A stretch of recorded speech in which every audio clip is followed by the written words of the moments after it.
கோவையில் பள்ளி ஆசிரியர் வீட்டில் 103 சவரன் தங்க நகைகள் கொள்ளையடிக்கப்பட்டுள்ளது. இது குறித்த கூடுதல் விவரங்களோடு இணைக்கிறார் செய்தியாளர் பிரசன்னா. விவரங்கள்.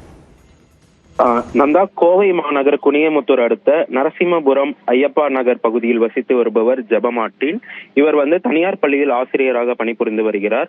இந்நிலையில் அரையாண்டு விடுமுறை, கிறிஸ்துமஸ் விடுமுறை என்று தொடர் விடுமுறை வந்த நிலையில் கிறிஸ்துமஸ் பண்டிகையை கொண்டாடுவதற்காக அவரது உறவினர் வீட்டிற்கு சென்றுவிட்டு இன்று காலை வீட்டிற்கு வந்து பார்த்துள்ளார். அப்பொழுது பீரோவில் வைக்கப்பட்டிருந்த சுமார் 103 சவரன் தங்க நகைகள் மற்றும் 10,000 ரூபாய் பணம் கொள்ளையடிக்கப்பட்டது தெரிய வந்திருக்கிறது. உடனடியாக இது குறித்து குனியமுத்தூர் காவல்துறையினருக்கு தகவல் அளிக்கப்பட்டதை தொடர்ந்து சம்பவ இடத்திற்கு வந்த குனியமுத்தூர் காவல்துறையினர், தடயவியல் நிபுணர்கள் மற்றும் மோப்பனை உதவியுடன் யார் அந்த கொள்ளை சம்பவத்தில் ஈடுபட்டுள்ளார்கள் என்று விசாரணை மேற்கொண்டு வருகின்றனர்.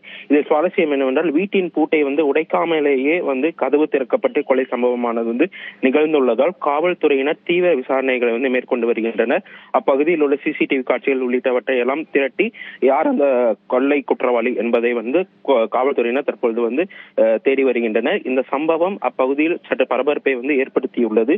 தற்பொழுது உள்ள தங்க நகை விலையில் 103 சவரன் என்பது பெரிய தொகை என்பதால் அப்பகுதி மக்கள் அனைவரும் சற்று பரபரப்பான சூழலில் இருக்கிறார்கள். நந்தா, நன்றி பிரசன்னா விவரங்களுக்கு.